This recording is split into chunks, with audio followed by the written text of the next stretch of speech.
La clave oculta con Miquel Figueroa. Entonces, ¿esto no es real? ¿Qué es real? La clave oculta con Miquel Figueroa. Síguenos en Facebook, Twitter y en el blog del programa laclaveoculta.blogspot.com.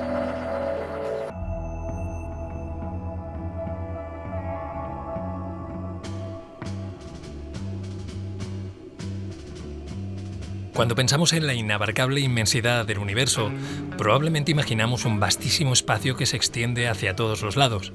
Eso es porque nos manejamos en las 3 dimensiones espaciales que conocemos y tal vez entonces eso que imaginamos solo sea una parte ínfima de la realidad.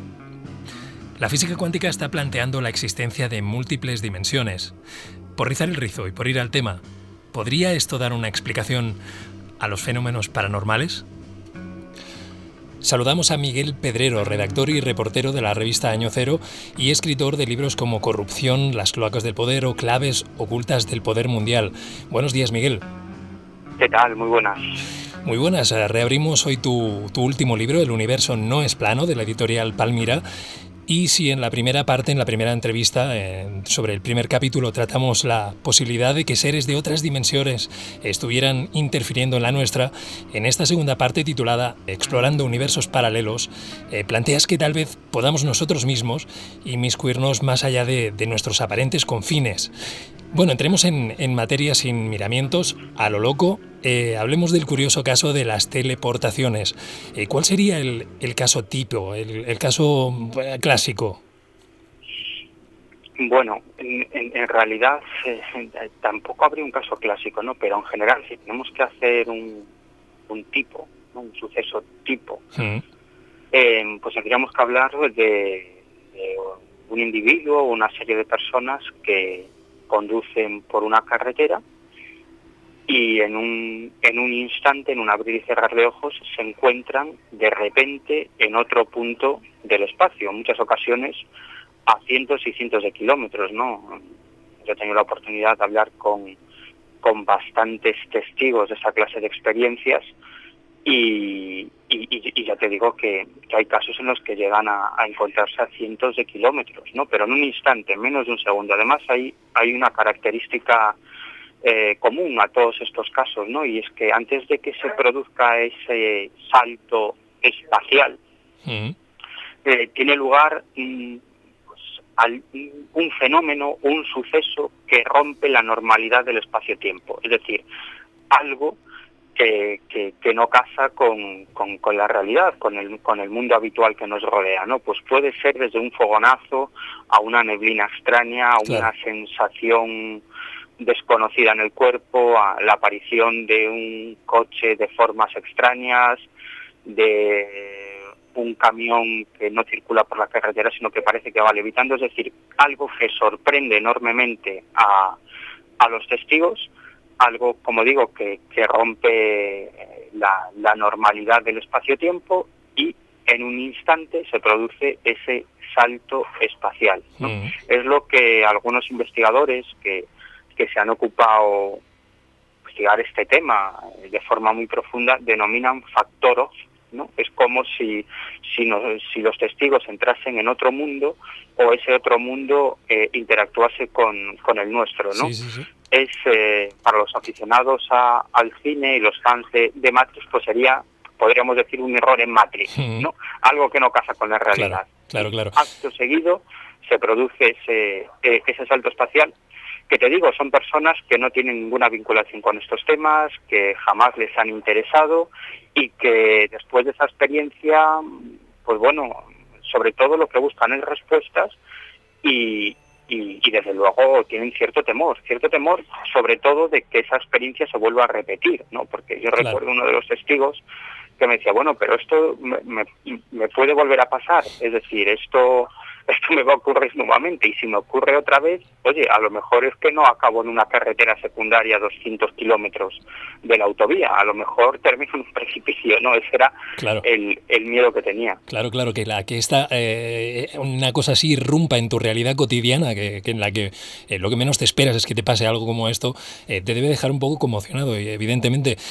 Pero esto, y supongo que para la gente que nos escuche y no esté muy versada en el tema, pues no tiene una explicación más mundana, psicológica. A lo mejor ha tenido un lapsus, a lo mejor, no sé, ¿no hay algo que pueda explicar esto? ¿O son demasiados casos con demasiadas anomalías? Bueno, vamos a ver, en el fondo son testimonios, ¿no? Con lo cual lo más sencillo sería quitárselos delante de un plumazo diciendo, son alucinaciones, son malas percepciones, son muchísimas cosas, ¿no? Hombre, sin embargo, cuando escuchas a las personas cara a cara, como te digo, gente que no tiene ningún interés en salir en ningún medio de comunicación, que únicamente busca respuestas, y sobre todo cuando te das cuenta de que hay unas tremendas similitudes entre unos casos y otros, hombre, la conclusión, al menos mi conclusión, es que al menos hay que plantearse que el testimonio de estas personas puede ser real, absolutamente real, o real, al menos en cierta parte. Es decir, esto del factor Oz que te comentaba anteriormente, bueno, pues este es como te decía antes, un común denominador a todo este tipo de casos. En cualquier caso, en prácticamente todos ellos, hay este elemento que rompe la normalidad espaciotemporal. Algo, e instantes después se produce ese salto espacial. ¿Por qué? Si estos casos ni siquiera son conocidos a nivel popular, ¿qué se van a inventar una cosa así? ¿De dónde sacan estos elementos comunes, no? Personas que no tienen ninguna vinculación con estos temas, que no les interesa. Esto no es el fenómeno ovni, que es algo muy popular, muy conocido, no son poltergeist, casas encantadas, es un fenómeno mucho más raro, extraño, incluso anómalo, desconocido para el gran público, ¿no? Por lo tanto, bueno, a mí me llama la atención que el caso ocurra en España, en Gran Bretaña o en Sudáfrica, pues existan esa serie de parecidos, de comunes denominadores, ¿no? Sí. Como te digo, bueno, lo más sencillo es quitárselo delante de un plumazo y diciendo, serán imaginaciones, pero además de todo eso que te he comentado, cuando tienes a la persona cara a cara, cuando tienes al testigo delante de ti y te está contando una experiencia, hombre, uno desarrolla ya, después de escuchar a mucha gente, un sexto sentido y sabes que no te está engañando. Es decir, sobre todo cuando tienes delante un hombre hecho y derecho, que le ves la cara de miedo y de terror.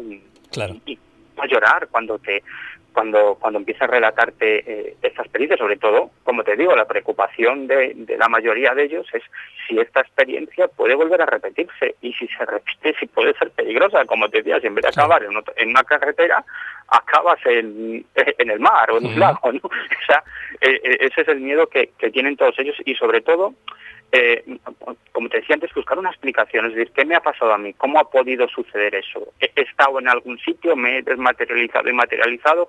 ¿Qué es lo que me ha pasado? ¿Puede repercutir en mi salud? Es decir, bueno, los miedos y temores que todos tendríamos al vivir una experiencia de este tipo. Claro, por supuesto. Bueno, tu libro, El universo no es plano, trata de acercar a la física cuántica para que explique, para que a lo mejor dé alguna explicación, aporte algo a estos sucesos. ¿Qué podría decir la física cuántica de este caso, del caso de las teleportaciones? Bueno, mira, desde el punto de vista de la física cuántica, del estudio de las partículas subatómicas, a nivel teórico, desde el punto de vista teórico, esta clase de fenómenos son posibles físicamente. Pero si tú hablas con un físico cuántico, pues él te dirá que efectivamente, desde el punto de vista teórico, es posible que suceda un fenómeno de este tipo, pero las posibilidades son tan lejanas, tan extremadamente remotas, ¿no?, que probablemente nunca haya sucedido un fenómeno de este tipo en toda la historia del universo. Eso es lo que te dirá pues un físico cuántico ortodoxo, ¿no? Y yo digo, vale, desde el punto de vista teórico es posible, pero las posibilidades son remotísimas, tremendamente remotas. Pero claro, después de escuchar todos estos testimonios, después de leer investigaciones realizadas por otros periodistas, otros investigadores, hombre, uno se puede plantear, vale, a lo mejor las posibilidades de que suceda un fenómeno de este tipo quizás no sean tan tremendamente remotas y este tipo de fenómenos sucedan de forma mucho más habitual de lo que nos pensamos y de lo que se piensan los físicos, ¿no? A nivel subatómico, este fenómeno, el fenómeno de la teleportación, es habitual, es decir, por debajo del nivel del átomo sucede continuamente. De hecho, se llama efecto túnel, ¿no? Tiene nombre y todo, y es básico, es este tipo de ese fenómeno, el del efecto túnel, que en el fondo no deja de ser una teleportación, un salto espacial. Es fundamental para que funcione, por ejemplo, nuestro equipo de música o el mando a distancia de la televisión. Es decir, que ese tipo de fenómenos a nivel subatómico suceden por días y son esenciales para que funcionen muchos de nuestros aparatos electrónicos. Ahora, la discusión es si esto puede suceder en el mundo de los grandes cuerpos, ¿no? Si esto le puede suceder a una persona, a un automóvil o a un perro, me da igual. Hablamos del mundo de los grandes cuerpos, del universo de los grandes cuerpos, ¿no? A nivel subatómico, sí, sucede continuamente. A nivel de los grandes cuerpos, ¿sucede de forma tan habitual? Bueno, después de escuchar todos estos testimonios, uno llega a plantearse de que a lo mejor sucede de forma muchísimo más habitual de lo que nos pensamos. Ahí queda. Bien, si para viajar por el universo físico necesitamos un vehículo como es nuestro cuerpo, la puerta a otras dimensiones, lo comentas en el libro, podría ser nuestra conciencia.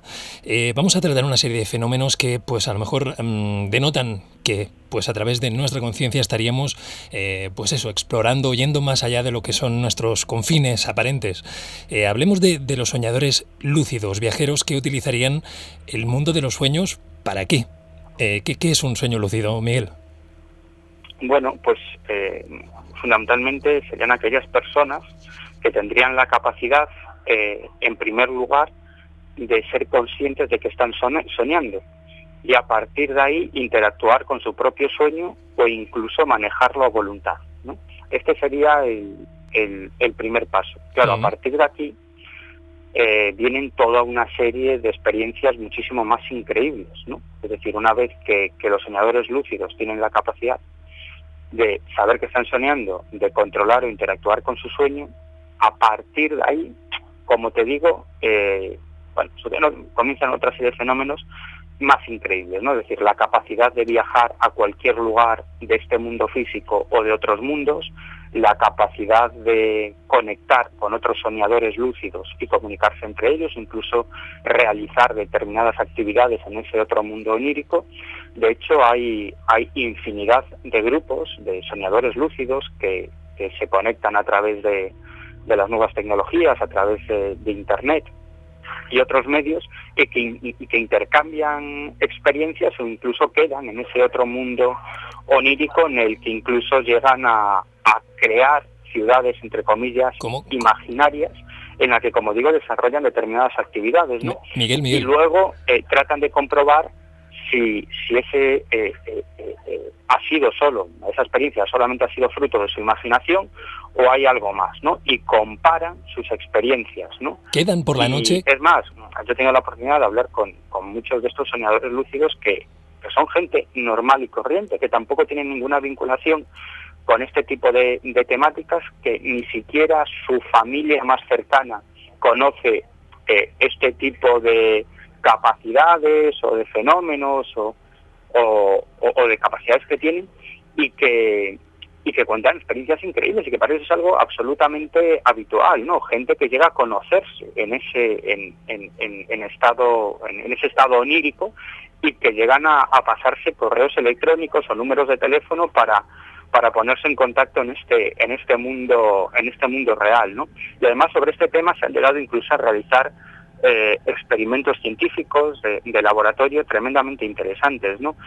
Bueno, desde mi punto de vista, ¿cuál es la importancia o la trascendencia de este tipo de este fenómeno, el de los soñadores lúcidos, en cierto modo vinculado al de la visión remota o viaje astral?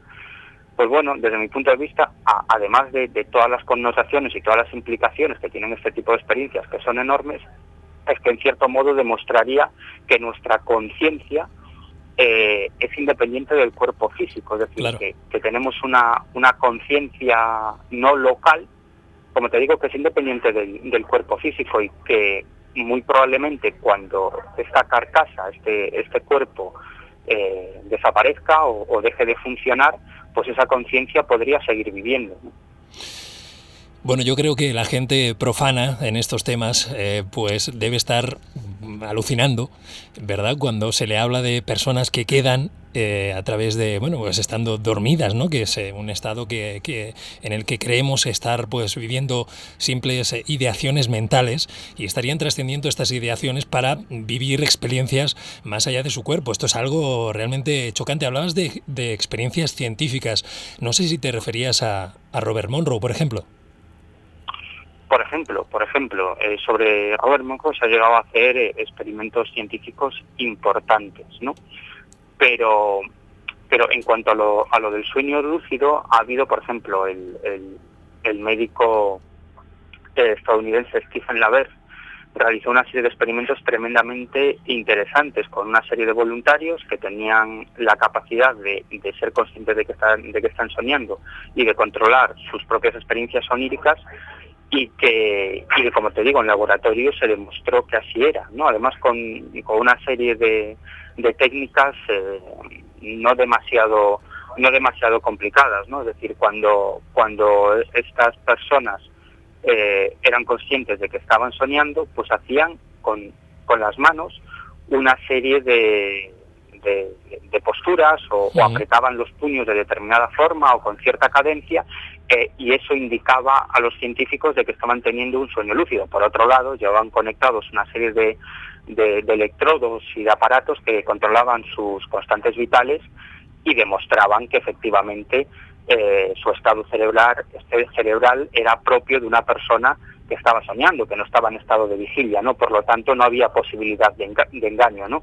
Y estas personas, como te digo, se daban cuenta de que estaban soñando y transmitían a los científicos pues una serie de códigos, pues bien moviendo las manos de determinada forma, apretando los puños con cierta cadencia o moviendo los ojos de determinada forma, ¿no? Era el modo de demostrar que estaban soñando, que sabían que estaban soñando, que eran conscientes de ello y que podían controlar sus sueños. La prueba definitiva tal vez sería pues conectar a dos personas, es decir, que dos personas, como comentábamos antes, ¿no?, quedasen, por decirlo así, en ese mundo de sueño o lo que sea, y lleguen a pasarse información, ¿verdad? Y esto sea corroborable, sea comprobable que así ha sido. Claro, este sería el siguiente paso, ¿no? Que sería ir un poco más allá. La cuestión de este tipo de fenómenos es que vale, se puede demostrar en laboratorio que esto es así, pero estamos muy lejos de saber, eso es lo que busca cualquier científico, cuál es el origen de este fenómeno, qué lo causa, ¿no? ¿Qué es lo que está sucediendo? ¿Qué es lo que contacta con el otro soñador lúcido, ¿no? Es decir, bueno, son tratar de avanzar un poco más en cuanto al conocimiento de este fenómeno, pero como te digo, hay bastantes grupos de soñadores lúcidos que se toman esta experiencia como algo absolutamente normal y que como te digo, intercambian informaciones en ese otro lado, ¿no? Hay todo, podríamos decir hasta cierto punto, una subcultura, ¿no? Sí. Podríamos llamarlo subcultura de soñadores lúcidos, de personas, como te digo, que no tienen nada que ver con el mundo esotérico, ni paranormal, ni nada de esto, que llevan una vida absolutamente normal, son amas de casa, comerciales, profesores, y que tienen este tipo de experiencia y lo comparten con otras personas que pueden comprenderlos.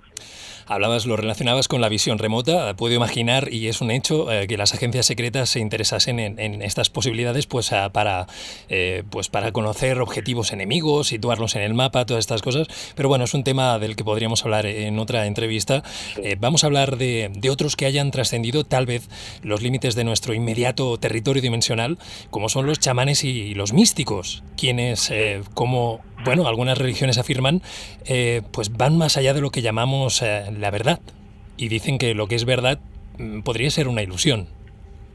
Claro, fíjate, hay muchos físicos cuánticos que que acaban interesándose por la cultura oriental, por las filosofías orientales, el budismo, el hinduismo, etcétera, etcétera, ¿no?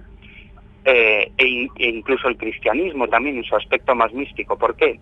Porque se dan cuenta hasta cierto punto que muchos de los hallazgos de la cuántica en el fondo ya estaban escritos cientos de años o miles de años antes, sobre todo en lo que constituyen las filosofías orientales, de un modo poético, obviamente, ¿no? Pero, como te digo, es una moneda común que muchos físicos cuánticos acaben convirtiéndose al budismo o al menos interesándose por esta filosofía o otras filosofías orientales, ¿no? Y algunos de ellos, como el gran físico cuántico Fred Alan Wolf, ¿no? Llegan a la conclusión de que esos hallazgos de la cuántica ya han sido hasta cierto punto aprendidos o captados por ciertos místicos, ¿no? Que tendrían la capacidad de acceder a esos otros planos de existencia o esos otros universos paralelos mediante ciertas técnicas de meditación o de control mental, ¿no? Es, bueno, lo que es la mística o el arrebato místico o la experiencia chamánica o el trance chamánico, ¿no? En el fondo es expandir los límites de nuestra conciencia y hasta cierto punto contactar o entrever lo que se oculta detrás de esos otros universos paralelos, ¿no? Además, fíjate qué curioso que a muchos de estos místicos, cuando tienen este tipo de vivencias, es muy difícil trasladarlas a palabras, ¿no? Todos ellos dicen que es prácticamente imposible trasladar esta experiencia a palabras, pero sin embargo sí dicen que la sensación es de que lo comprendían todo y de que estaban en contacto con todo. Todos, ¿no? Somos como uno. Si ellos formaran parte de todo el universo y todo el universo visible e invisible formase al tiempo parte de ellos, ¿no? Es una sensación que a veces podemos tener o podemos experimentar algunos de nosotros y no precisamente realizando ningún tipo de actividad de control mental o meditación, ¿no? Esto es algo que han descrito, por ejemplo, astronautas, ¿no? Cuando han visto al planeta Tierra desde el espacio, ¿no?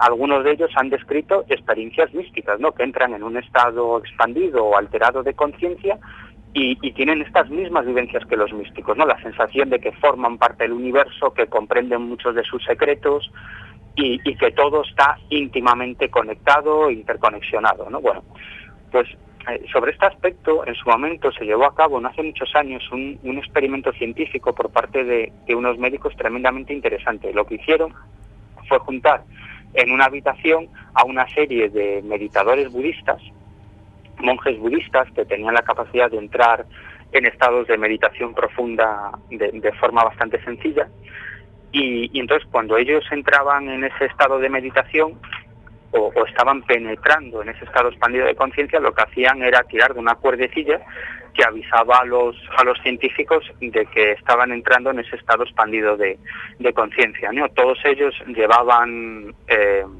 un vial intravenoso, ¿no?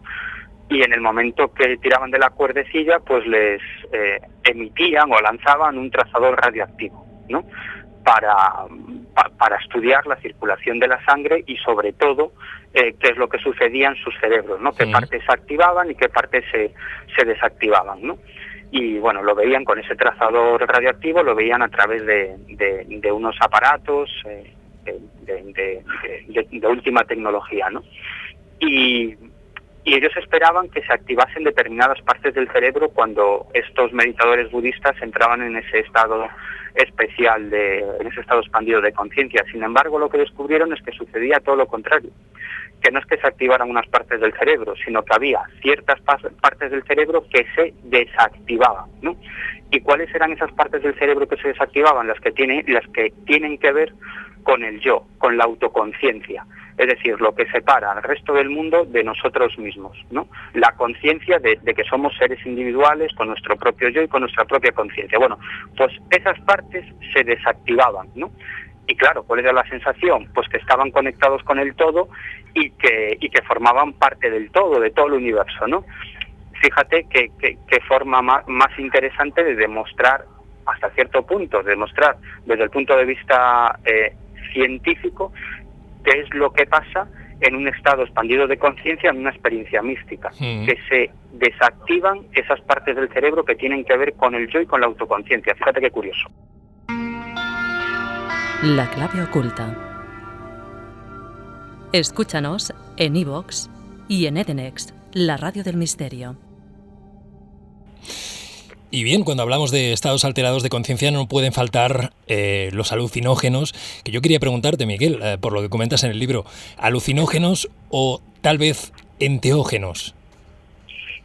Bueno, las personas que estudian las capacidades enteógenas de determinadas plantas te dirían que lo de los alucinógenos no les gusta mucho. Claro, enteógenos me refiero por bueno, mismo lo que significa la palabra enteógeno, ¿no? Que se refiere a algo diferente a lo que es alucinar. Claro, pues un alucinógeno, pues ya te digo, pues este tipo de personas suelen preferir ese vocablo de enteógenos, ¿no? Que apunta a la posibilidad del contacto con nuestro yo interno, con una deidad, o con el Dios, o con el más allá, claro, etcétera, etcétera, ¿no?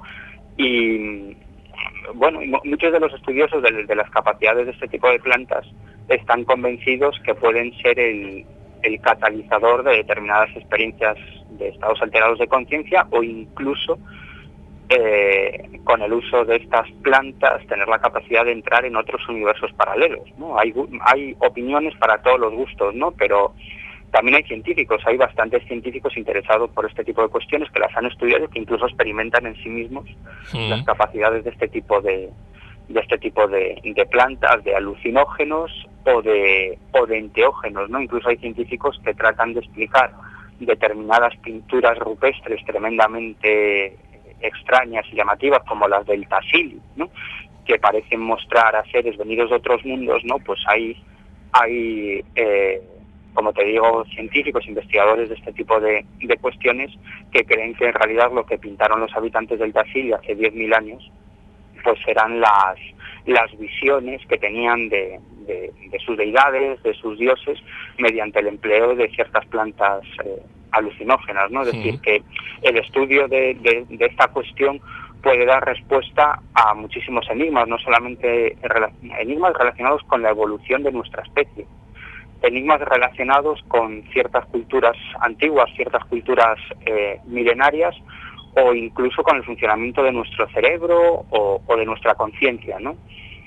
Bueno, yo he de decir que no estoy muy de acuerdo con muchos de ellos, ¿no? Sobre todo en lo que respecta a tratar de dar explicación a ciertas pinturas en determinadas partes del mundo, ¿no? Yo he tenido la oportunidad de ver in situ allí en las pinturas del Tassili, ¿no? En ese desierto argelino, y hombre, desde mi punto de vista hay algo más, pero bueno, esa es otra cuestión. Bueno, la pregunta, ¿lo que vieron en Tassili lo imaginaron o lo alucinaron? O a lo mejor, pues sí que fue a través de plantas enteógenas, pero fue un acceso a otras realidades. No sé si estoy ya liando demasiado la cosa, vamos a por otra cosa. No. De hecho, hay algunos de ellos, algunos de estos antropólogos que van por esa línea que acabas tú de apuntar, ¿no? Es decir, bueno, sí, obviamente es dar un salto más, ¿no? De la antropología ortodoxa, ¿no? Pero hay algunos antropólogos que investigan este tipo de cuestiones que van en la dirección que tú acabas de apuntar, ¿no? Que en realidad lo que pintaron en Tassili fue más que una mera alucinación, ¿no? Sino que en cierto modo pues entraron en contacto, vislumbraron otras realidades, ¿no? O contactaron con otras inteligencias en otra dimensión o en otro universo paralelo, ¿no? Bueno, hay hipótesis para todos los gustos. Claro. Bueno, estamos explorando universos paralelos con Miguel Pedrero a través de su libro El universo no es plano, y la última parte que tocamos en este segundo capítulo pues habla de las experiencias cercanas a la muerte. No sé si hay un caso tipo, te pregunto por los casos tipo, casos con elementos pues que se repiten tal vez. Sí.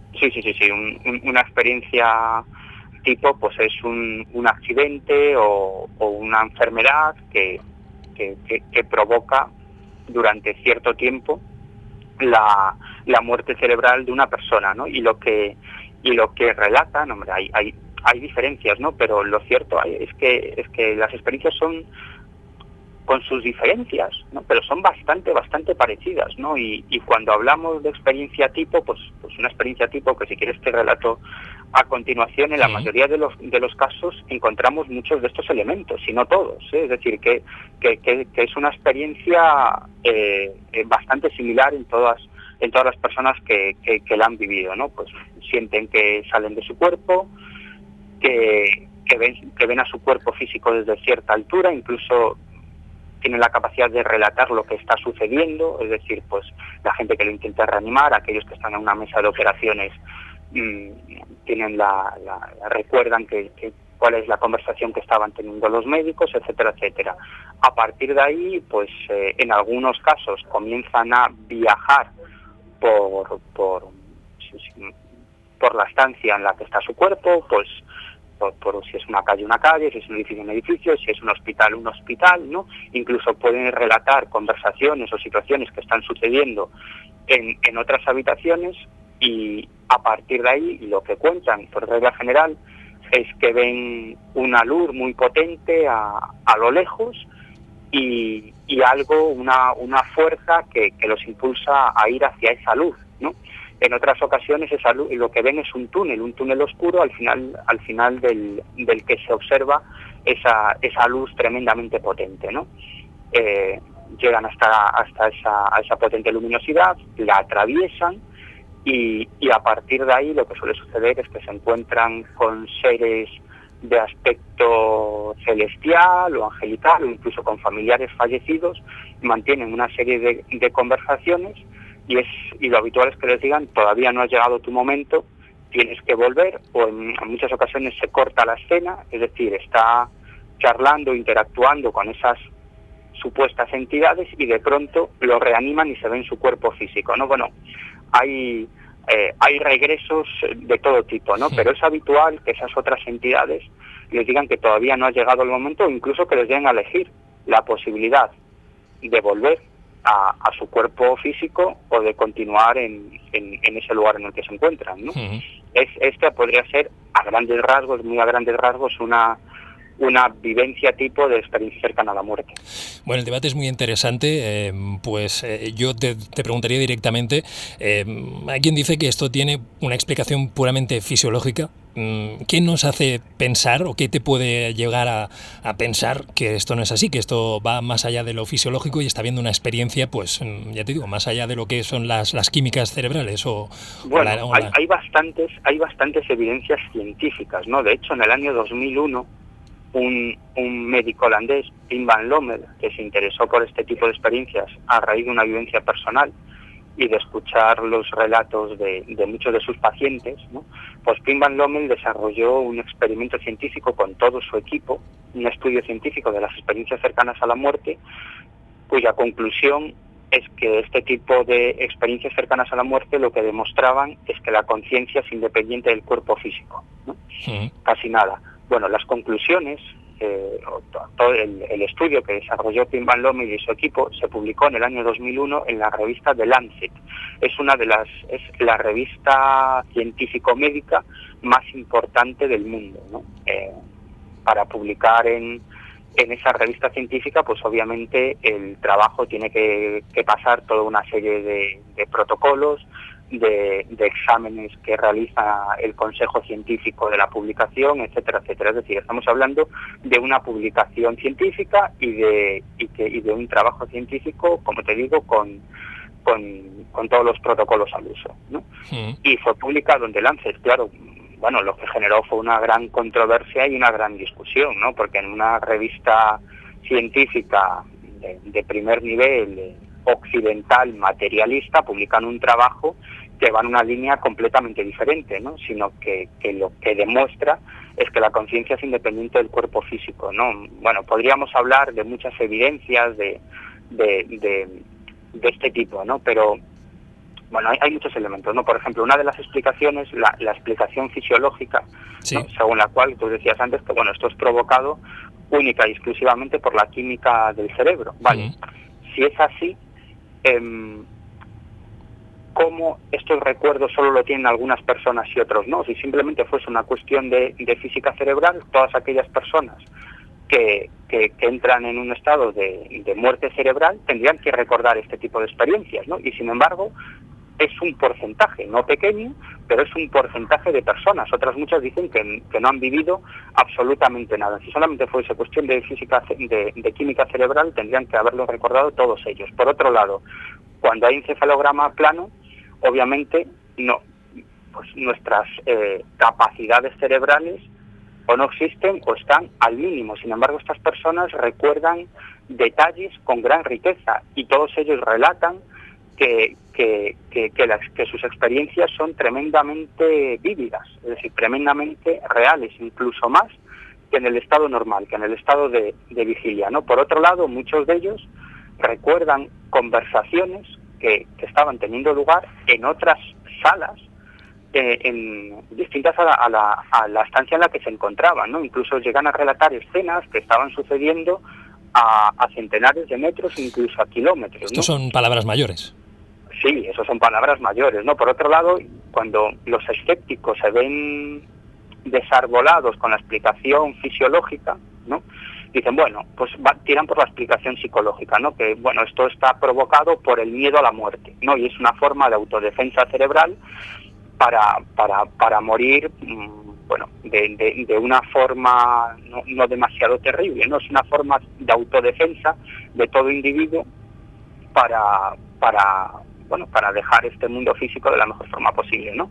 En cierto modo, es decir, estaría provocado por ese miedo a la muerte, ¿no? Sin embargo, Pierre Van Lommel estudió muchísimos casos de personas que habían experimentado una experiencia cercana a la muerte tras un paro cardíaco, ¿no?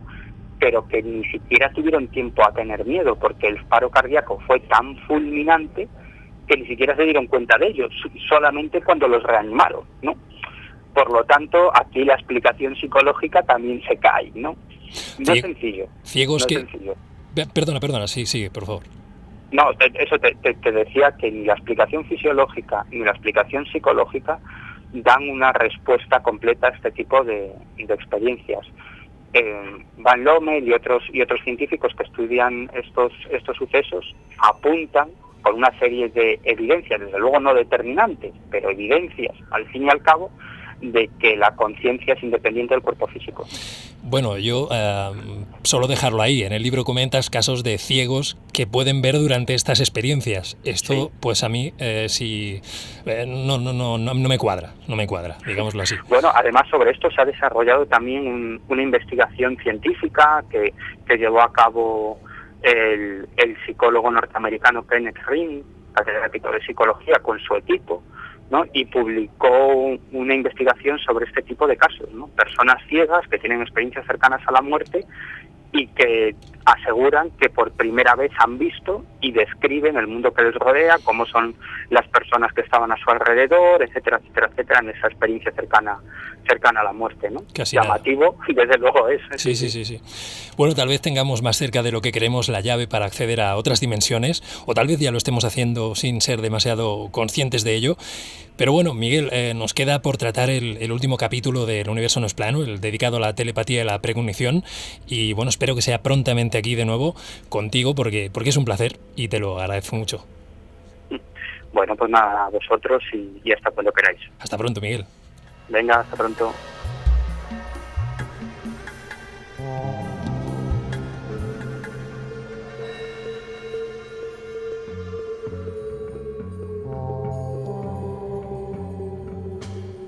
¿Qué es real? ¿De qué modo definirías real?